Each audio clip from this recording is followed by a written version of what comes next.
Everyone outside China right now seems to be saying the same thing, that the war with Iran is going to hit China harder than anyone else, that China will run out of oil, that the economy will struggle.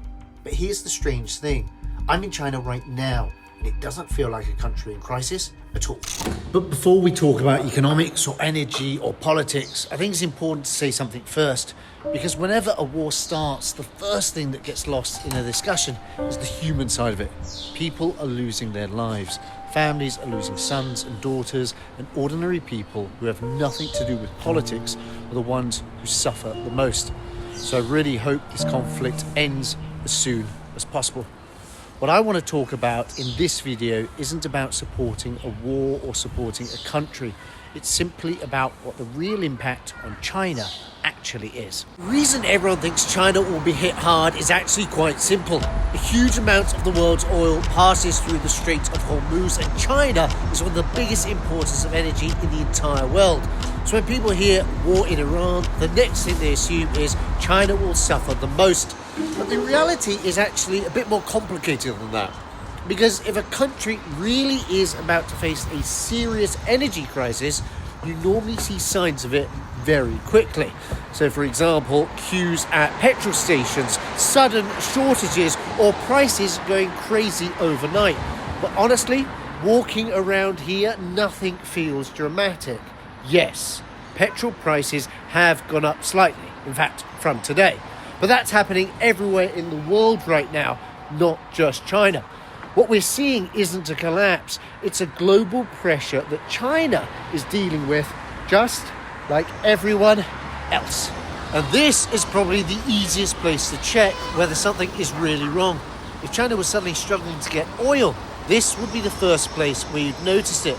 But look around, people are still filling up normally. There's no panic, no massive queues, just regular queues, and prices have increased a bit, yes. But the idea that China suddenly can't get energy anymore just doesn't match with what's actually happening here. This is probably the busiest petrol station in Chengdu, or one of them. It's also my local one, so there's quite a lot of people. But you'll notice in China as well, a bit different from other countries, you actually have petrol stations or gas station attendants actually filling up your petrol tank for you.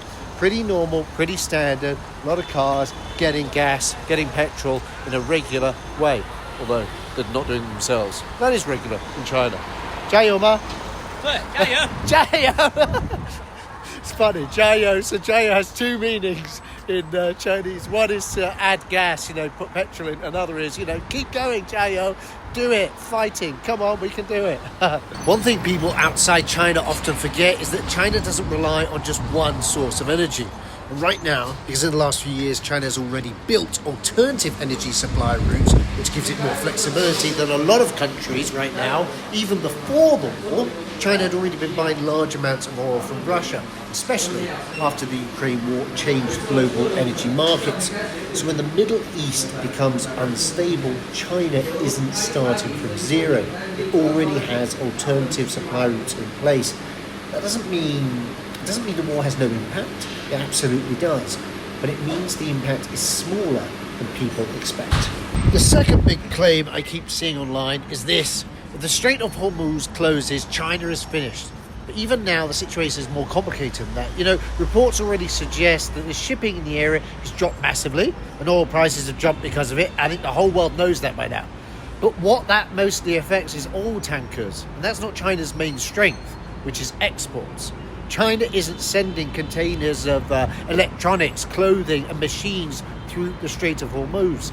Those exports go to Europe, Southeast Asia and the US, and they use completely different routes. So the war creates pressure on oil prices, but it doesn't suddenly stop China being the world's biggest factory, producing those electronics, those clothes, those machines, the everyday products that you and I use. In my own experience, and I do e-commerce, nothing has changed dramatically.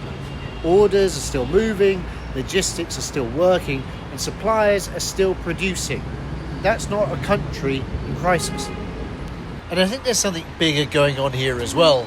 Because at the same time as one global superpower seems to walk into yet another war, often without a clear long-term plan and without thinking about the consequences for its own economy, for its own energy security, or even its relationships with its allies, the other global superpower is trying to focus on something very different: stability, economic growth, and long-term prosperity.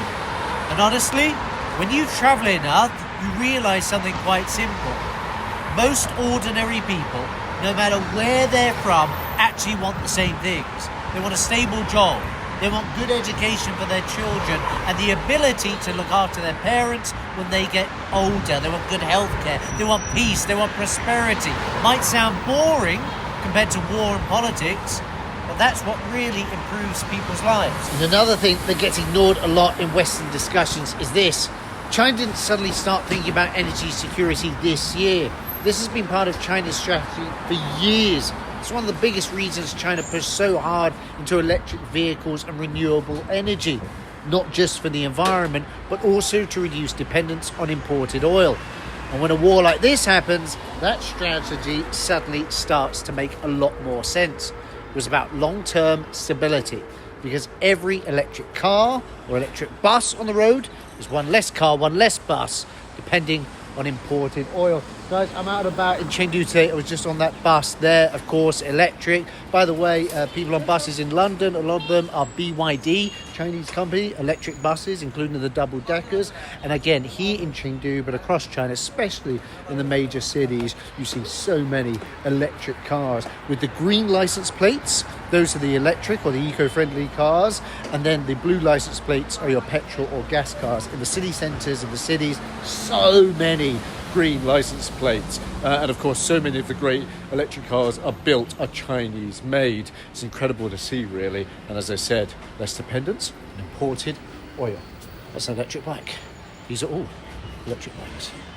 Now let's try to be completely fair, because I don't want people thinking I'm just sort of pro-Chinese propaganda. This war definitely does affect China. It has risks for China. Oil prices are rising, increasing costs for factories. Shipping insurance becomes more expensive. But walking around Chengdu and walking around Chinese cities, people are playing cards, enjoying themselves. It's not exactly affecting their day-to-day lives. But if the war lasts a long time, it will affect the global economy, and China depends heavily on global trade. So this isn't something China can completely ignore. But the difference between China will collapse and China will feel pressure is huge. A lot of the commentary online is exaggerating the first one. It almost feels like some countries and parts of the media are going into overdrive, trying to explain how badly China will suffer from this conflict, distracting from their own problems, perhaps. What do you think? Guys, I'm almost finished for today. I'm going to keep making videos like this from inside China, and they're not based on speculation. They're based on what's actually really happening here. I'm here on the ground. And you can see here, people are just trying to live normal lives, just like they are doing in Iran, around the Middle East, around the world. And I hope those guys around the world are able to find the peace they so deserve soon. But from me, Toby, here in China, that's a wrap. See you here. 再见. Bye-bye.